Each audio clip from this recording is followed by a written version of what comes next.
Farmer. Bless you. You can speak here.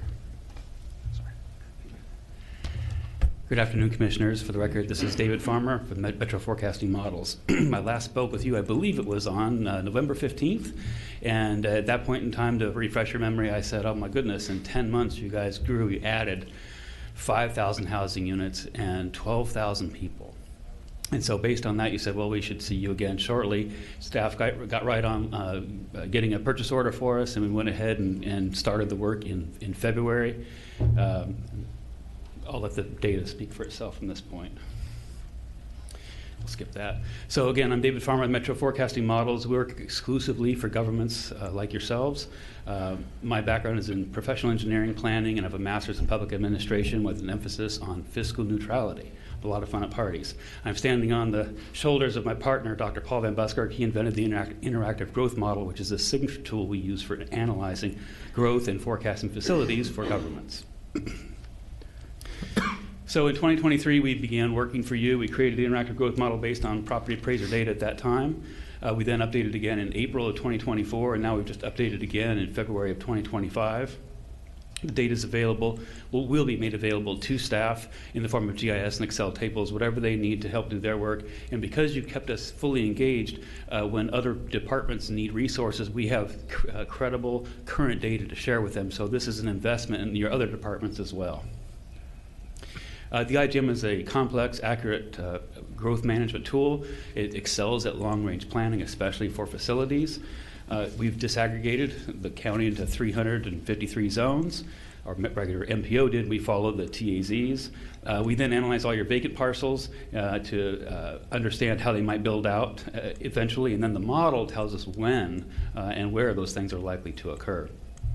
The idea is that we identify micro and macro trends in the process of analyzing the data, especially when we analyze it back to back. So unlike Bieber, one, we can update whenever you want. Bieber only comes out once a year. I believe they're about 6 months delayed now. Normally they would have published by January. My understanding is they won't publish now until August. So what you're going to hear from me, you're going to probably hear from them about 6 months from now. Every one of those zones, those 350 zones, has this nonlinear logistic curve associated with it based on the unique identities of each one of those zones, and our data is rated professionally acceptable by, at the time it was called DEO, now it's got another name, I can't remember what it's called, but Department of Commerce. Department of Commerce, thank you. Which means that basically our data can be used in place of Bieber, especially when Bieber is not available. I'm going to talk a lot about areas, and so this map shows you what I'm saying. When I say something, this is what I mean about it. So we have the west, the Rotunda, the mid, where we are today, Punta Gorda. This is not the Punta Gorda city limits. It's a technical reason why we didn't use the exact city limits. It gets into very expensive cutting of zones and everything, but we've approximated it, I think, pretty closely. And then the Burnt Store corridor, because we felt that that was something that's of particular interest to the community. When we talk about it, we want to talk about it in succinct terms. We have the east, which is a very large area, and then Babcock Ranch, because that's also a very special concern. We can add a cluster anytime you want if you want to know more data about a certain area. All right, so I'm a big fan of Dr. Stephen Coveney, Begin with the End in Mind, so I'm going to cut right to the chase. I'm going to give you the answers, and I'll tell you how I got here. So in some respects, this is a regurgitation of what I said 10 months ago. You have unprecedented growth taking place in the county. I don't believe that it's sustainable at its present rate, not because of what you're doing, but because it can't go on forever. These exponential spurts in growth. They're also accelerating, and I think you've heard this already, but the need for your levels of service are declining in your parks and fire stations, no fault of yours. This literally happened in a span of 20 months. You've grown by 11% in 20 months. And so I went back and I looked at past census data and such, and your averages have been between 1.3 and 2.8%. So you guys are in Pluto as far as your growth rate. Commissioner Constance, you're recognized, sir. Thank you. Is this historic, like Las Vegas historic? I mean, you know, where else are people experiencing this kind of growth, or do you think this is, because you do other municipalities in the state, are we average for the other explosive areas? We're off the charts. You are in a category completely all by yourself. Now, there are other areas that have added 24,000 people. Miami, okay, you do that without breaking it, but that's a small percentage. Right. You have small areas that might double in population. They add 24,000 people. They have a higher growth rate, but it's a little tiny population. You know, if you have one and add one to it, I have a 100% growth rate. But for an area that's 200,000 people, in 20 months. You guys, the only thing close to you would be Cape Coral. They added 24,000 people in 18 months. And what's their base population in Cape Coral? It was 215, now it's 239. And I just finished that data yesterday, so that's as fresh as they haven't even heard that data yet. And your data, I was going right to the last minute trying to pull this together so I could meet this date, so you'd have this current information before you get into all your budgeting and so forth. So since 2023, June of 23, you guys have added nearly 11,000 housing units. And if you go back and even add up the building permits, it doesn't make sense. That's because there's a lag. I pull a building permit for, say, a 400-unit apartment complex. It might take me 18 months to build that, so that's why if you try to compare my math to the permits, it won't add up. But trust me, they're there. We're actually measuring doorknobs. This is not estimating. We're actually recording every single structure in the county. Some troubling news. Again, not your fault. You have the land, but commercial development just has not kept up with the pace. And I'll get into some more metrics on that a little bit later on, but you guys are falling behind. You're in need of shopping centers, and these shopping centers will help to reduce congestion in this core area that we're in right now. But Mr. Constance. Go ahead. Okay, so does that metric take into account the disruptive way in which people shop today? Yes. So pushing a button on your phone and somebody showing up with your dinner, your groceries for the week, all of that stuff. Right. Well, so the groceries, that tends to come from stores, right? The things that you and I shop at, but they have, what's that, Instacart or whatever. Right. It still comes from a store, so we still need that square footage. The things like Amazon is what you're thinking of, is where it comes from a warehouse. So I'm also thinking about those that fill your grocery request, and either you go pick it up and they drop it in your car, or they drive it to your house. Right. Well, these things that we need, they're not close enough. The population, again, I've got maps and maps to show you about how the growth, it's not this area, it's the whole county, pretty much.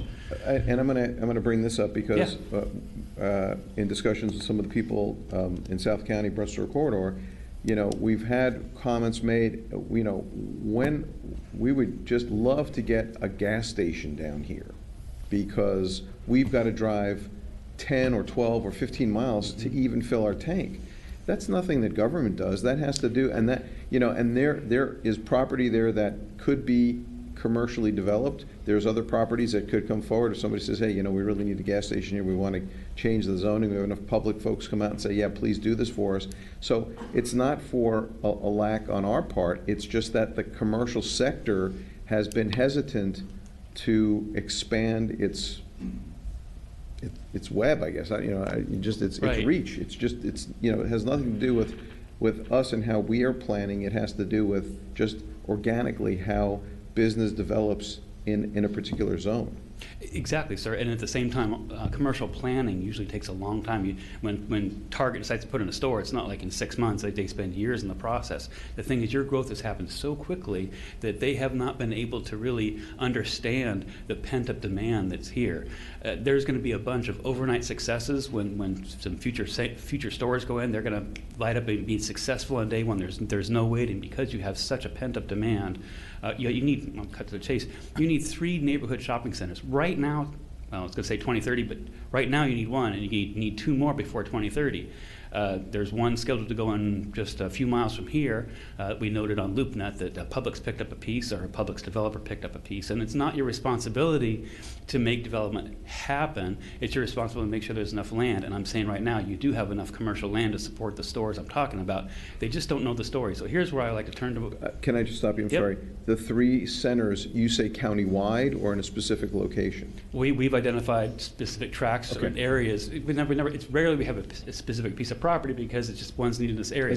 But where we know the Publix is going, of course, we put that on the map. That store, when it opens, is going to be an overnight success. I mean, mostly because of Westport. It's an underserved area. And you do have more commercial coming, but I would like our friends in the press, last time I was here, they did a very nice article, talked about the voracious growth. I'm hoping they're listening. I hope they write about it again because we need our commercial real estate brokers. Are you listening to us? Commercial real estate brokers. Charlotte County is growing. They need commercial development now, right now. So, I would just say, being in my previous life in retail commercial, typically, they have site selection people and they have certain models and they follow rooftops. Mm-hmm. And there are certain metrics that they measure when they feel it's ripe to come into an area. And I think, to your point, you look at Westport, one of the approvals when the applicant came in was to approve a commercial zone right on 776 for a grocery store. There was interest from Publix. This is going back months and months ago.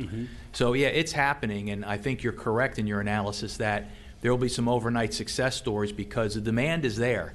And these national companies, these national brands, they make money through growth. And they get shareholder value when they grow. That's really one of the only ways, or one of the big ways, not the only ways, other than other efficiencies, but is to grow. So yeah, we're going to see, and it may be lagging, because this information, these site selection people are very sophisticated. They look to models like this on where to go next. They are paid to identify commercial locations that fit the model that a particular retailer is looking for. Right. And that's the way it works. And where Bieber will give you an aggregate number, we've actually got it spatially broken down. We could talk about corridors or whatever else. And anyway, so you had 212,000 people. First, in 2023, you had 201,000. Then you had 224,000 or 212,000. Now you have 224,000 people. Look at that. That's nearly 30,000 people different than the census. That is just, I do this for a living, and I'm telling you that is just earth-shattering how much growth has taken place at a rapid pace. So today you have about just under 129,000 housing units. Your build-out is right around 281,000 housing units. We expect you to see another 17,000 between now and 2030. Now, something else that makes us very different is other people that sort of do my job. They take the last 3 years, they take 3 points, and they draw a straight line, and that's your new curve. That is not what we do. In fact, I can't remember the exact permit numbers. You guys have been pulling between 4,000 and 5,000 building permits a year. If this looks aggressive, we don't use permits to do our forecasting. We do our forecasting, and I look back at the permits and say, how does this compare? And so we're only forecasting 3,300 permits a year for the next 5 years. So if this seems aggressive, I'm telling you this, unless the whole bottom falls out, that this is very likely to occur, if not more than this. We don't want to scare you by over forecasting, but this is a pretty conservative forecast, and we believe strongly in it. So I've got some slides. I'm not trying to be repetitive here. You saw a version of this last time, but this shows you direct comparison over the last few years by area. This is the benefit of using those planning clusters to see where the growth is showing up. As you see, Babcock has been about level. With that said, they've hit their linear phase of their growth range. Burnt Store Road has just pulled back a little. I think that was waiting for some of the permits to hit that area. The east has been sort of fairly tame when you subtract out, of course, Babcock. Mid is the story.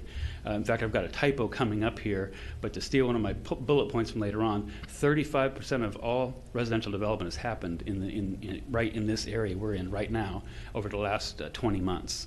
It's amazing. Then you have Punta Gorda. And then again, the West. The West was sort of surprising to me. I looked at it as an area that was, up and coming, but I didn't realize it turns out Lennar is over there, and they're building houses like crazy. And Commissioner Deutsch, you're recognized. Just a simple geographical clarification. You showed mid. Did that mid include all the way up to the Northport line? Yeah, all the way to the county line, sir. Yes, sir. Okay, Yeah. thank you. Yes, yeah.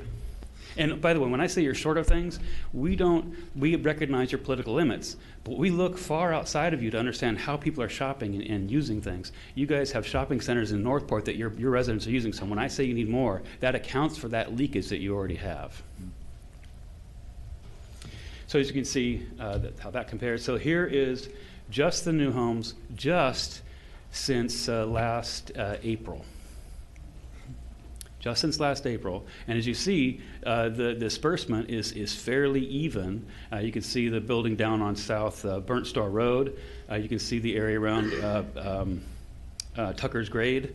I guess the name of the project there. And then the west, you see that. And then you see the orange is the multifamily areas. So again, that's just in the last only 10 months of growth. Here, this slide's a little bit repetitive, but wanted to show you how the slide looked last year compared to the slide now. You can see how the growth stacks up. And the typo is actually on the bottom bullet of this. It's actually 50. So since 2024, the Westport area and Babcock have accounted for 57%. That 82 is wrong. I apologize. I'll fix it and I'll get it back to your staff. But 57% of all of your residential development has taken place in those two areas. which is another reason why we need some stores to cut down on congestion. People are having to drive unnecessarily longer trip lengths, congesting roads when they could get those met closer to home. So again, commercial brokers, are you listening? Now, here, this is cumulative. Commissioner Constance. So, but the Babcock Ranch folks are not driving over here, they're driving down to Lee County. Probably, yeah, right, So, going down to Lee. they're not gonna, they're just gonna head south and Yeah, head down or 31. north, right, well, I think it's a little bit long to get to Wauchula or whatever, but, yeah, north or south to get the needs. But that's up, I got stuff to show you about them too. They're Okay. doing a wonderful job. They don't pay me to say that, I work for you, I don't work for them. They are doing a wonderful job of managing their development and keeping up with their needs, and their needs are growing very, very rapidly. So this point of this slide is this is all the cumulative growth over the last 20 months. And it really it doesn't show the complete picture because there's so many dots on top of dots you can't fully appreciate seeing all 11,000 housing units that have popped up. But again, you see Babcock, no surprise. Burnt Store Road, no surprise. The West, I felt a little surprising, but it turns out it's no surprise. And then the Mid is just been on fire. So housing, if we use the housing unit method, which we do, just like Bieber, we apply demographics to housing units on a spatial basis. And so today, as of February, you had 224,000 permanent residents. Your seasonal is, again, stacks on top of that. By 2050, you're going to be at 346,000. Between now and 2030, you're going to add 33,000 residents. And again, I say that confidently, that is a conservative forecast. It is not just taking the last few months and extrapolating it. Over the next, by 2030 also, so 27% of your new residents will live in Westport, 37% will go in the mid-cluster. Or, sorry, 27% of new residents will be in the Westport/mid-cluster, 37% will show up in Babcock, and 15% in West, and then 8 on Burnt Store Road. Just want to point out that 9995 is a code we use for the build-out year, which is no specific year. It's like an asymptote, it's somewhere out in the future. I got a couple of sort of preachy slides, just saying that, well, look, we've experienced 23,000 people showing up in the last 20 months. That means that, you know, we've heard people talk about your existing parks and fixing them from storms and such, but because of the growth, it's not your fault. These things take years to plan, but now you're short one park, one fire station, at least one new neighborhood shopping center. And that's as of today, right this second as I stand here, not looking forward a year or even 2 years. So updating this data annually really helps spot these trends and gives you the best information possible. And without being self-serving, I would recommend you bring us back before November to give you an update to see how the summer went and see how, you know, as you know, there's a lot of political headwinds and it's unsure how these things are all going to impact growth. And so shopping centers are important because they cut down on congestion and they add to quality of life, and they actually increase property values because it adds convenience to their lives. I don't want to belabor this point, but it's very important that the role that shopping centers play. And by this, I don't mean strip, I mean real shopping centers. All right, so this is a table with a lot of math going on. You might see some negative numbers. What that means is that area is a little bit oversupplied, but we look at you both on spatially and we look at you in the aggregate. So in the aggregate, by 2030, you're going to need 3 more neighborhood shopping centers than you have today.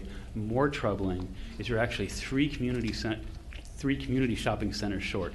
The problem with that is that a community shopping center takes about 10 years to fully develop. When a community shopping center is about 3 or 4 big boxes. It's 200,000 to 400,000 square feet, and it's usually destination based. Think like your Home Depot or maybe a Costco warehouse or something like that.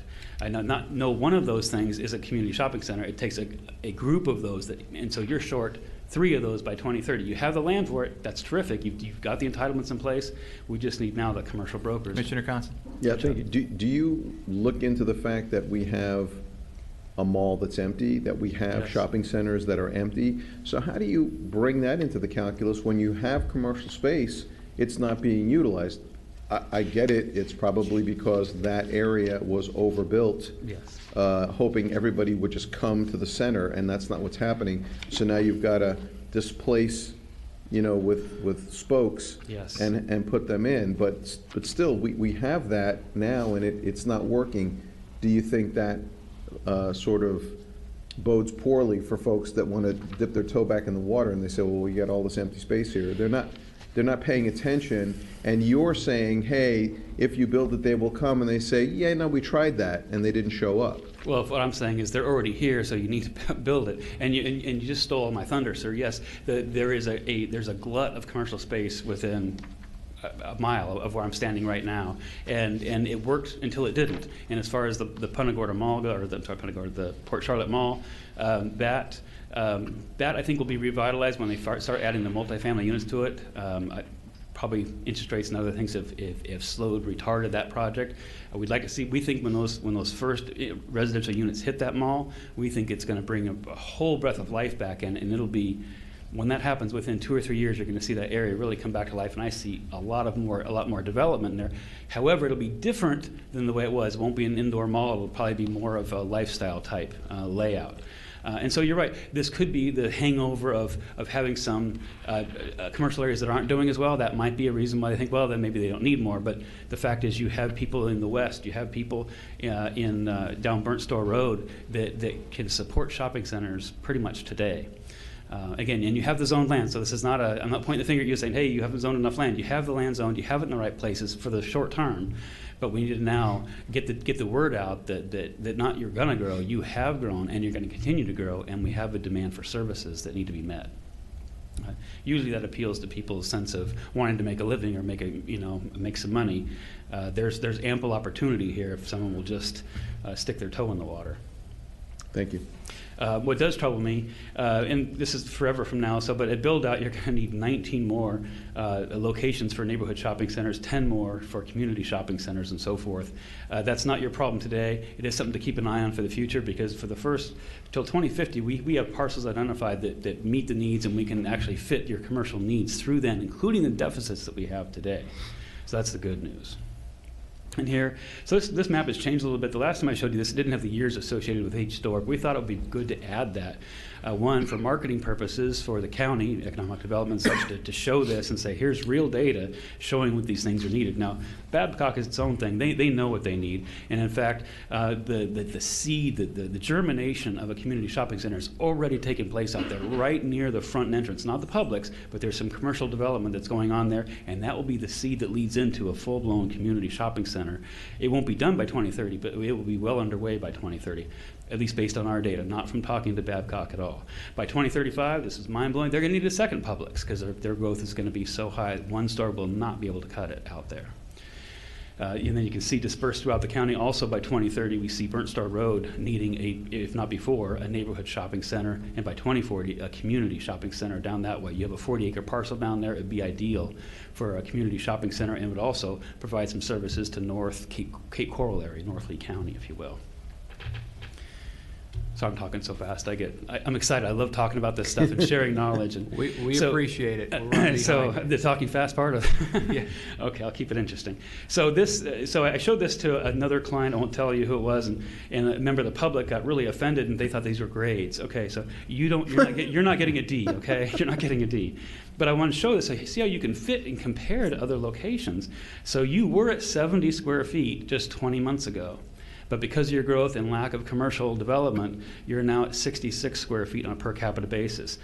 You should be closer to a 75 or 80 at this point. So you are far, far behind where you should be just to meet people's needs, let alone talking about fiscal impacts, positive fiscal impacts by having more commercial, basically serving needs and paying taxes and all of that. And you can see the county average here is about 99. You guys are actually bringing that down a little bit. Again, this is not your problem. Sharing with you that the need is very, very severe here to add these so we can cut down on unnecessary traffic.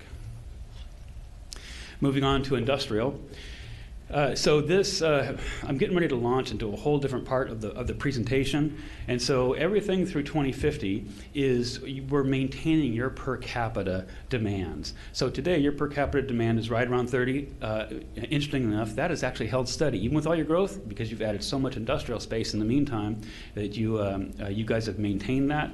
But if we maintain that same per capita level, you're going to see another 1.1 million industrial square feet developed by 2030 on about 150 acres, and then by 2050 it'll be 4.2 million or more. And these could actually be very, very low in terms of what actually winds up taking place. We see the Punta Gorda Airport as really thriving. It's just now coming into its own. Much of Lee County's industrial land space along 75 is now almost all developed, which means they're going to turn you. So even though you've had a sleepy, the last 30 or 40 years does not mean that 5 years from now things won't be different, or 10 years won't be different. So this 9995, that's Buildout. That's a column where we actually ran a special scenario. We modeled you as if you were, say, Sarasota County, and I'm getting ready to show you a table that shows the various square foot breakdowns. But if you were to be just like Lee County or Sarasota County in terms of your supply of industrial land, you would see another 18, almost 19 million square feet come on board.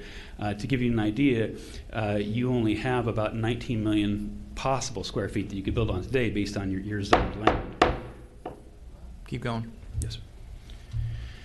All right, so let's talk about employment. I want to focus on the green. It's about 11:30 here on this clock. You see that there's 2% associated with it. That's your existing. It's actually 2.4%. If you compare that against Manatee County, I think Manatee's at 7%, Sarasota's at 5%, and Lee County is also close to 5%, meaning that you guys could easily double or triple your industrial employment. And when I'm talking about things like Cheney Brothers. And those don't happen overnight. They take a lot of skill to bring to your area, but they're wonderful because they don't depend on your population, and yet they add all kinds of jobs. Actually, I'm getting ahead of myself. They're multipliers. So when we add one, it says 100, but when we add one job to industrial type uses, we tend to get a lot more out of that, which adds more employment and more prosperity throughout the county. So that point's been made. Here's your actual data of your actual industrial development throughout the county. And the main thing I want to focus on is that the bottom corner where you see the 278,000 per acre. That's an average. Notice that the mineral and rock mining pulls that average way down. What I want to leave you with is when we look at your average or normal industrial, taking mining out of the equation, industrial developed property appraises about equally with residentially developed property. The difference is people have needs, and industrial pretty much doesn't have needs, right? There has a small need for fire and a small need for EMS in case an emergency happens, but there's no demand on parks, there's no demand on schools, there's a little demand on fire stations because of the small need of things. So the benefit is that you have the revenues, but without the expenses. This fiscally adds, it raises revenues without raising expenses. And then we looked at your agricultural lands, and this is no big surprise, but if your averaging agricultural lands are assessed right around $250 an acre, so it raises 1,000-fold when we identify agricultural lands near 75 that might be better appropriated for industrial uses. And now is the time to make those changes, not because you have a deficit today, but with an eye to the future and to add to your fiscal bottom line without adding to your expenses. This would be a great thing, and I've got some numbers to show you. I would encourage you, please read the report. Yeah. Yeah, your last box, one of your S's wandered. Assessments per acre. Okay. Which box are you talking about? The last box, the title. There's 3 S's in a row. And oh, whoops. Okay, that's it flipped around. Okay. Yeah. Yep. Sorry, Just so you know for next time. My hand got happy. Sorry about that. All right, here's, again, this is not a grading scale, but if we take you out of the equation, you guys are about even with Collier, but keep in mind, Collier has a huge tourism angle. City of Naples, the Ritz-Carlton, the Philharmonic, and all those things. But when we start comparing you to your neighbors, you have a great capacity to increase your industrial land uses to, again, help boost employment and boost revenue, and yet at the same time not increase expenses. And so if we look at what you could be, so right now I'm telling you you're at 30. If you chose to aim for 45 or 50 square feet, which is below your neighbors, you would need to add some more, and I'm encouraging you to think about, and not long from now because your land is developing so rapidly, but you could use at least another 800 acres of industrial property that is near 75, like the Jones Loop area, whatever, and find some agricultural lands and redesignate them for industrial uses, and it's going to pay you dividends in the future. We literally just had that conversation at our last board workshop. Okay. About looking at ag land and industrial designation. I didn't know that. I swear to God. No, we did. Yeah, so it also increases the per capita, by increasing the per capita supply, it increases future employment and opportunities will increase. So what I'm encouraging you to do is to be, industrially opportunistic as your neighbors are running out of land, and without naming names, but a little bit north of here, they also have industrial lands. We analyzed all of that for the MPOs back in 2023, and so I know firsthand from looking at the aerophotography, a lot of that industrial land is environmentally sensitive and will not be able to develop as efficiently as you do. Plus, you guys at the Punta Gorda Airport, you have this wonderful resource. It's really easy to capitalize on it. We think you're going to see a lot of that coming. I'm sorry. Yeah. Sure. Does your calculation include all of the ECAP land that's sitting there? Yes. Okay. Yeah. We have accounted for every square inch. And the one thing I wanted to bring out here, so I'm talking about industrial, but again, we're going to get back to congestion and making people's lives better. At the same time, while we need some industrial, it'd be wise to consider placing some multifamily density, not in the middle of the industrial area, but quite near it, very near it, east of I-75, so the people that work there or could work there have the opportunity to not drive through all of Port Charlotte to get to their job. Right? Imagine if 5 or 10,000 people from the mid-cluster had to drive all the way down every single day, down 41 and down 75 to get to the where the jobs are down there. It could be a real headache. So by focusing and allocating certain parcels for multifamily land would be, again, a move in the right direction for future development. Any questions? I got two more slides of recommendations, and then I'm good. Keep going. Well, one quick. Go So, ahead. because that's something we've talked about a lot, is not just, zone industrial and then, or zone commercial, but employment needs, and then zone for housing right next to it, is haven't companies woken up already to realize that if they have a large area of land and it's zoned properly for industrial, that they can come to us and say, look, we want to do a PD rezoning, we want to put our manufacturing here, and we also want to put housing here. Because we're not going to do it for them. The private sector, you may zone that area next to them, but it's not going to happen. They need to make the decision that, this is a really good business practice for us to create housing for the people we want to employ, give them a nice place to live and a job structure, and then that keeps cars off the road. Just because you lay it all out, right? You can lead a horse to water, but the problem is that may never get done correctly, and in fact, you're just going to create a bunch of people living out here that have nothing to do with that industrial concern, and they're driving to the highway or driving through town the other way. So, I get what you're saying, but I think you have to have buy-in from the people that are actually employing. Otherwise, it really, you're hoping, and that we've proved that's an awful strategy. Well, so the problem is that people that do industrial are really good at industrial. People that do multifamily are really good at doing multifamily, and rarely do those two cross each other. And so maybe to be creative and to spitball on the fly here, encourage when you have larger industrial people come in to the table, say, hey, we would be open to the idea of allowing you to do some multifamily on or near this parcel to accommodate your workers. And until the need becomes critical, though, I've watched this down in Collier County, until the need is absolutely beyond critical, they don't start building their own housing. They are now, but that would have been a good idea 10 or 15 years ago, but it takes a while to germinate. Thanks, sir. Yeah, I don't think you can condition like an industrial approval on doing residential. It's like spot zoning, I believe, Jeanette. Okay. Yeah, so yeah. Well, that's why I'm saying allocating certain parcels in there. And I know what you're saying. That's we can't be too idealistic because the market's going to do what the market's going to do, but I think it's also unrealistic to expect like Cheney Brothers to start building apartments on their land. It's not what they do. They're really good at trucking, and that's what they do, and they understand they have employees and they have needs, but maybe somehow getting these developers to working together. And on that same, I've already lost track of my bullets, but so these, I don't call them failed, but these underutilized commercial areas along 41 and such in this area, I would deeply encourage you to encourage the development community to add multifamily, remove the commercial that's not needed, there's too much, and add what's these needed, people, because people add demand, remove the supply, add demand, and you could really, really rebalance this entire area. I'm not talking about tens of thousands of units, but I'm saying let's get some density on these parcels of,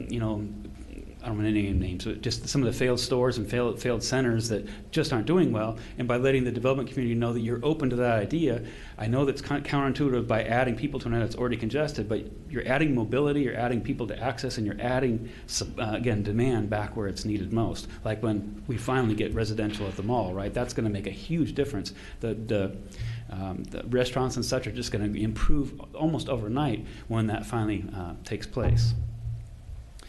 Let's see, so monitor your spatial growth, plan for future shopping centers, hit on that.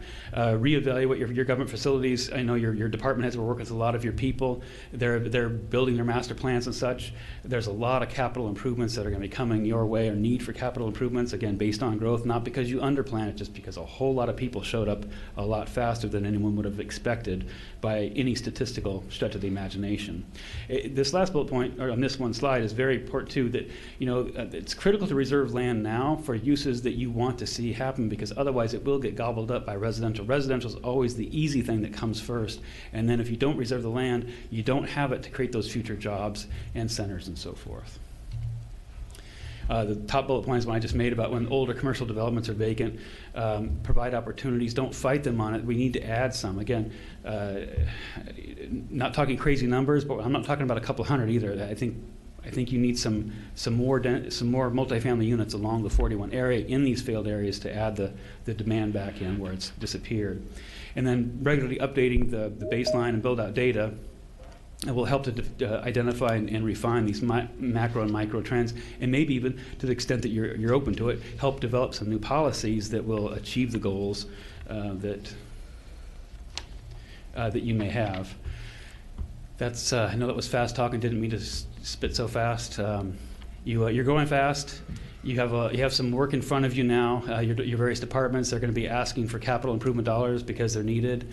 I don't know what your impact fee schedules are, but it's probably, as the law allows, time to update those as well to maintain the funds that are necessary to keep up with this growth. Mr. Constance. Yeah, I just want to say thank you for the presentation. It's absolutely timely and necessary, and great data. We're going to have to do some pivoting because we're being assaulted. I just can't think of a better word on the last couple of years. It's just been obnoxious growth, and we're reeling because we're understaffed for what we had 2 years ago. Add in the storms and all the other stuff going on, I feel really bad for our employees because they're tapped. Mm-hmm. We're really trying to get this done. But I'm glad we asked you back, because it looks like that new slope of the line, it's on a new trajectory. It's not a bump in the road. It's actually the new normal, which is kind of rough. To a point, not the 5,000 I don't think is your new normal, right. but look, I looked at all your permitting. Go back to 2016, 17, you were at 2,000 permits a year. That's your old normal. I think now a bit higher than that, not 5,000, but probably in that 3,000, 3,500 is probably your new normal, which is 50% more than what your normal was before the Great Recession. So right. I mean, that we took the big dip, and now we're really off to the races. And forgive me, I want to say this too. There's a lot of great ideas I wanted to present to you, and I keep forgetting them. So if we see a pullback, this is not going to be like the Great Recession. In the Great Recession, we had people that owned, hey, I got 5 houses. Well, I own 6, right? And so we had houses, but not people living in them. We don't have that problem. We have a lot of houses, but we've got people in all of them. So we don't have an overbuilding problem. That's why I don't see looking at Lee County as an example, in the early 2000s, their average was 9,000 permits a year. In 2005, it was 27,000. They permitted 3 years worth of housing units in one single year. You guys haven't done that. Yes, you permitted a lot of housing units, but the population has showed up to meet that demand. And that's why Lee County, like if you look at 2007, or I think they pulled 153 permits, it's because they permitted 3 years. It took a long time to bleed off that inventory. You don't have that inventory. Right. So here's the other part of this, though. Baby boomers. We're going to run out of supply of baby boomers in the next 4 or 5 years. They're going to be sort of done retiring. They'll still trickle down from where they retired up north or other places, but it won't be the wave of 10,000 a day or whatever it is moving to the state.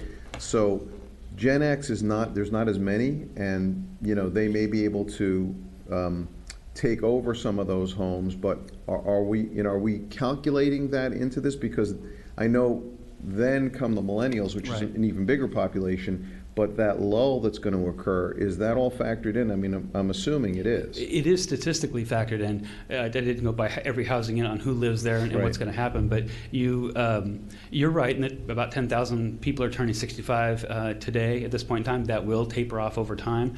But the millennials are not, I'm a Gen Xer myself, but the millennials are right on my heels. And it's funny, 10 years ago I was reading a story about, millennials aren't saving money, millennials will never catch up with their parents. The last articles I've been reading are, wow, millennials are making money faster than their parents and are socking it away in there, and they've got great balance sheets. So I do think it is your millennials that are kind of come in and sort of backfill. Right, and I say all this to support your assertion that we need more commercial and industrial, because as the retirees go away and we become less of a retirement community, I mean, we are what we are. I'm not trying to change that. Right. But we are going to evolve into a more normalized employment type of destination with retirees. So we have to have those jobs. And if we don't have the land there for those folks to have job centers, then we're going to be in big trouble, because people say, well, I'd love to live there, but I can't get a job.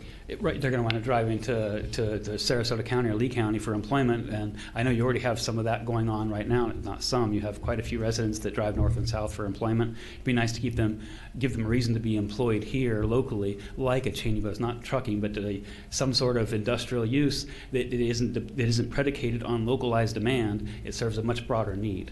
And again, your economic development people department is doing division is doing a wonderful job, and I think you're going to be seeing some nice benefits occurring over the next couple of years as their labors finally bear fruit. It takes a long time, as you said, the pipeline takes a long time. I think they're working on things now that you're going to see coming online that hopefully makes me look like a genius.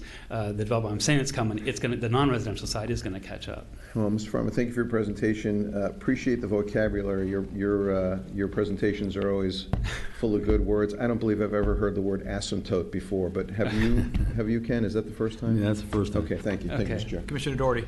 Thank you, Mr. Chairman. I always appreciate your update. I was really looking forward to this to see if the same relationship existed this time. The numbers are different, but you're still showing we don't hit 50% population build-out until 2030. Right. We're not halfway there. Correct. Until 2030. Correct. So, I mean, for folks that are upset with traffic and all kinds of things right now, look out. I mean, it's just, we don't hit 50%, and you're showing right now roughly 257,000 in 2030. Well, you weren't showing over 500,000 at Buildout before, I don't believe. Nope. 489. Right. So but it was that north area, North 17, that we added in the 6,000. It's still the same relationship. We're on Yep. that same basic track, so it's sobering. So, anyways. Thank you. Land allocation today, allocating land for these uses for these future populations is once it disappears, you can never get it back, and it can really add your congestion. Without marketing or being self-serving, I would strongly recommend you have me come back for another update by November, just to show you where it is. But that is your purview of whether you want me to do that. But Mr. Flores, get with the county administrator. Any questions? Any further comments, questions? Thank you, sir. Thank you. Do we agree on that, though? Yeah. Good direction? Absolutely. I mean, Yeah, if our growth rate was 1%, I'd say, nah, see ya, but, Right. you know. Well, and please read the report. Please. I know it's 30 pages. Drink some coffee. Please. There's a lot of things in there I didn't say. Everything in the report I wrote, but I didn't say today. There's so much more in there. Please read it and take a look at it. I'm going to want the updated data. We're going into that discussion about impact fees. That's something in the next year we're going to start talking about to get that technical report commissioned and other things. So, yeah, I mean, the more data that we can work off of, the better. And our data, let's be clear, you own our data, okay? Yeah. So use it. Please, let's use it. Let's not sit there and do nothing. This is valuable information. Let's get it in the right hands so the best plan can be done. Thank you, sir. Thank you. Okay. All right, gentlemen, it's after 2 o'clock. We have land use and we have applicants. Do we want to try and continue with sales tax, or maybe do R7, letter of support? That should be a quickie. What's your pleasure? Yeah, let's see what we can clean up on regular.